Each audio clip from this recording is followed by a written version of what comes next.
Arizona Cardinals on the road at the Minnesota Vikings. This is 3.5 in favor of the Vikings at home over the Cardinals. 44.5 to 45 is our total here in this one.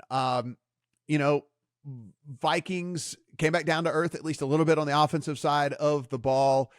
I think that was probably expected. I don't think we all thought that all of a sudden Sam Darnold was friggin', Joe Montana out there or anything. And so they've come back down to earth at least a little bit. But I think everyone was waiting on the regression from the defense, Mo, and that really hasn't come. I mean, they have put some really good teams, some really good quarterbacks, and made them look silly along the way here. And so hats off to Flores and what he's been able to continue to do.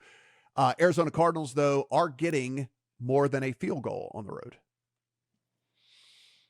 Yeah, there's been some love for the Cardinals here, man. Mm-hmm. I mean, some real love for the Cardinals. I think this was a juicy 3.5 early in the week, like minus 115.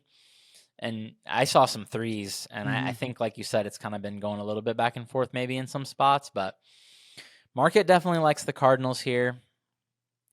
I kind of lean the other way, but it's not strong enough for me to play. I mean, I was interested in the over, man. I still just think this Cardinals defense should be much worse than they've performed. So, I mean, good on them for their coaching staff, But still two passing offenses that can get after you on a indoor track here. So, 44.5 seemed a bit low. It has ticked up to 45. So someone out there agrees with me. Unsure if I'm going to fire that one though, but yeah, we've talked all year about how this Cardinals team is a tough handicap, and I think the Vikings honestly are too, because as much as we've talked about, like, okay, Anthony Richardson, we don't know what to expect. I mean, Sam Darnold's kind of been the same way, lighting it on fire, like you said, early in the season, and then the opposite, sort of lighting it on fire, torching it the last couple of few games, and they're overcoming it. They're still winning, but maybe he gets back on track though against this Arizona defense indoors. I could see that for sure.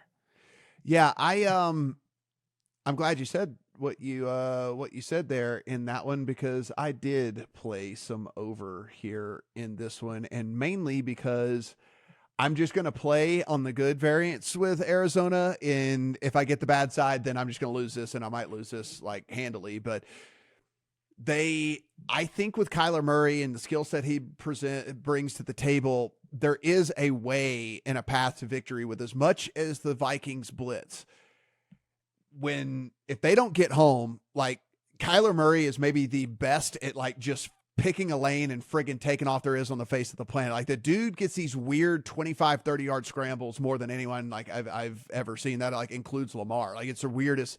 Kyler Murray will run 90 yards to get 30 yards. Like, it's like the weirdest deal along the way. And I think that's going to open up some lanes for him and possibly even increase some scoring chances for them. And I think Minnesota, while they have regressed, should be able to, I mean, God, there's nothing that stands out about this Cardinals defense. Like, nothing. Like a team should score points against this squad. And so at home, indoors, in perfect conditions, I can only imagine, while he didn't do it publicly, Justin Jefferson probably had some nice words for them after last game, in which he didn't get utilized at all in that game. And so I imagine he's going to be saying, get me the friggin' ball and all of that. And so, yeah, give me some points here in this one. And, I'm okay with being wrong.